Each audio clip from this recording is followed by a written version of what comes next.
धान जैसे मुख्य फसल में किसान भाइयों की मेहनत पर पानी फेरने के लिए कई तरह के कीट पतंग घात लगाए बैठे रहते हैं। और ऐसे में किसान भाइयों के लिए ये चुनौती भरा कार्य हो जाता है कि वो किस तरह से अपने धान की फसल की देखभाल करें और उन्हें रोगों से बचा कर रखें। सबसे पहले इन सब से निजात पाने के लिए तो ये ज़रूरी है कि हमें रोगों और कीटों की पहचान हो और उसके रोकथाम के बारे में भी पूरी जानकारी हो। तो चलिए सबसे पहले ये जान लेते हैं कि धान में लगने वाले प्रमुख कीट कौन कौन से हैं।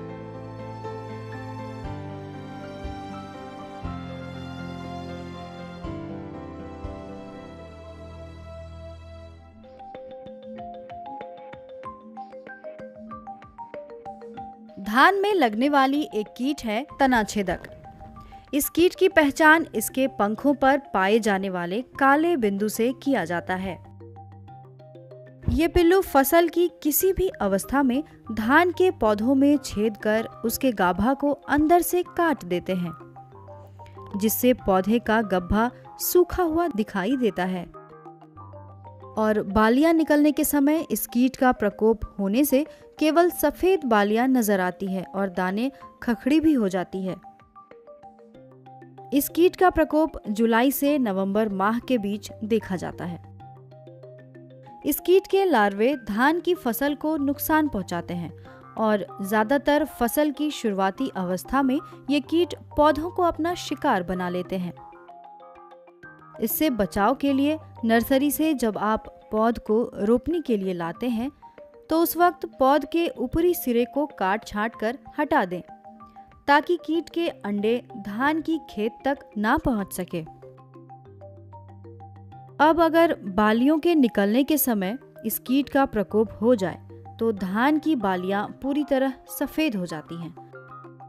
किसान भाइयों, तनाछेदक कीट के प्रकोप से फसल की सुरक्षा के लिए कई तरह के कीटनाशकों का छिड़काव किया जा सकता है, जिसमें से एक कीटनाशक है कार्ट्रेप हाइड्रोक्लोराइड, जो आपको 50% एसपी में मिलता है। इस कीटनाशक का 1000 ग्राम प्रति हेक्टेयर के हिसाब से छिड़काव किया जाना चाहिए।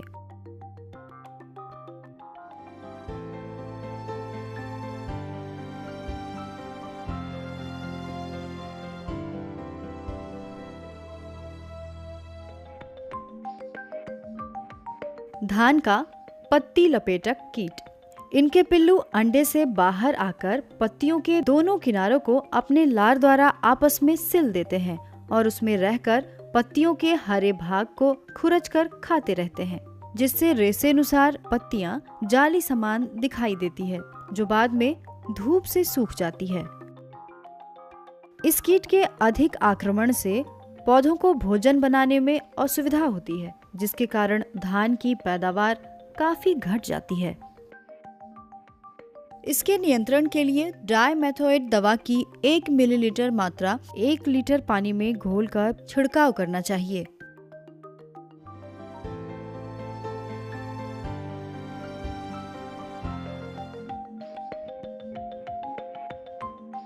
गंधी बग कीट, जिससे एक खास तरह की दुर्गंध निकलती है और इसके शरीर के ऊपरी भाग में त्रिकोण आकार बना होता है।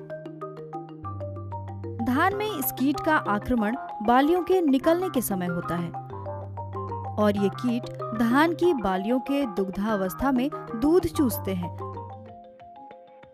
जिससे ये दाने खखड़ी हो जाते हैं।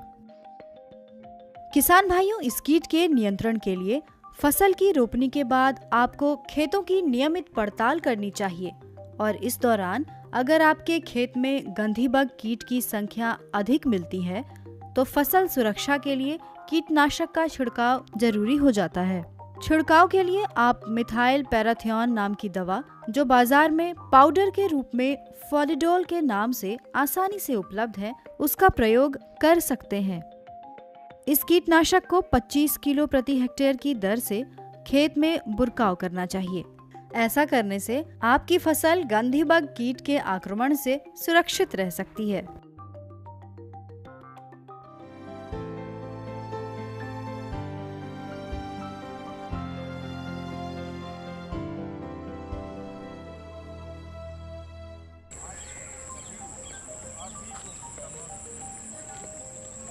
हिस्पा कीट फसल की शुरुआती अवस्था में लगती है और ये कीट देखने में चमकीले नीले काले रंग का होता है, जिसके पीठ पर कांटे पाए जाते हैं। दरअसल ये कीट पत्तों की हरियाली को खा जाती है, जिससे पत्तियों पर उजली रेखाएं निकल आती है और पौधे की बढ़वार रुक जाती है। हिस्पा कीट अगर अधिक संख्या में आपके खेत में दिखाई दे तो आपकी फसल को काफी हानि पहुंच सकता है।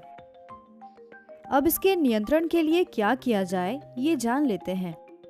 आमतौर पर कीटों की समस्या से निजात पाने के लिए किसान भाइयों को खरपतवार नियंत्रण पर ध्यान देना होता है। जहां तक बात है हिस्पा कीट की, तो इसके प्रकोप से धान की फसल को बचाने के लिए पौधरोपण के पहले नर्सरी वाले पौध के ऊपरी हिस्से यानी पत्तियों के ऊपरी सिरे को हटा देना चाहिए, ताकि हिस्पा कीट के अंडे आपके खेत तक न पहुंच सके। इसके अलावा हमारे किसान भाई कीटनाशक का इस्तेमाल भी कर सकते हैं। अगर आपकी फसल में हिस्पा कीट से 10% से ज्यादा की क्षति हो रही है तो ट्राइजोफोस नाम की दवा का 1250 मिलीलीटर प्रति हेक्टेयर की दर से प्रयोग कर सकते हैं।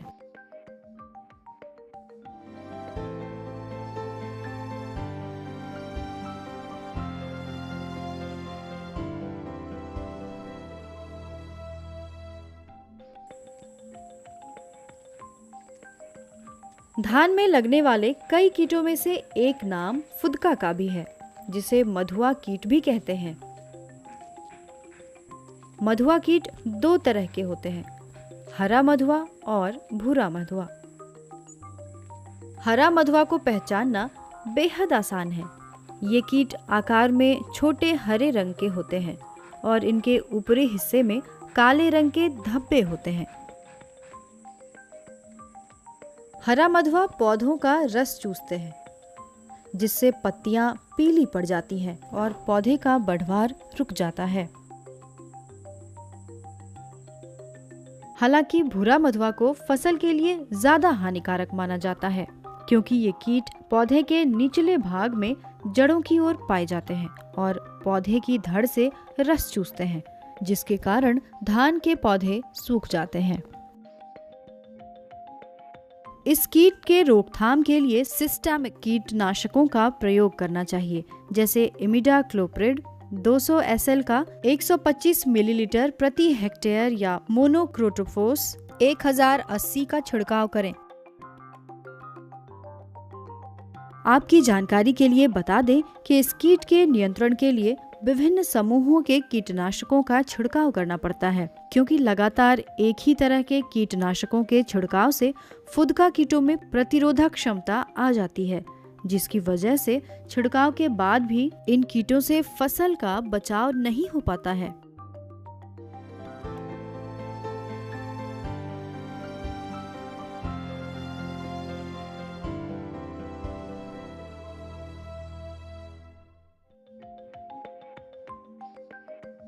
एक अन्य कीट है ग्रास हॉपर, जिसे टिड्डा कीट भी कहते हैं।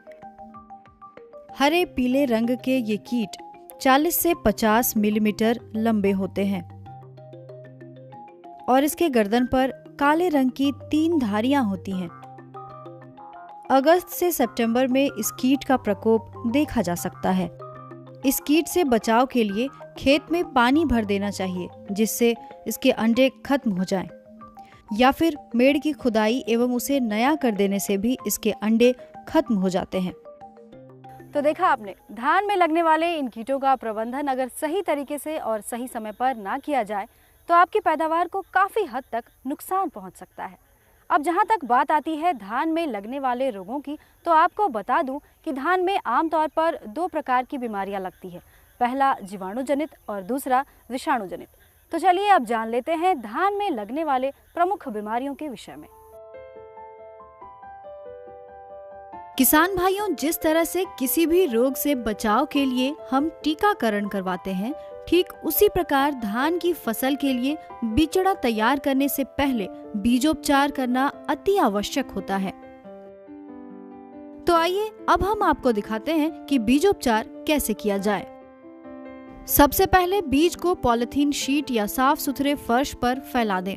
उसके बाद उस पर पानी का छिड़काव करें।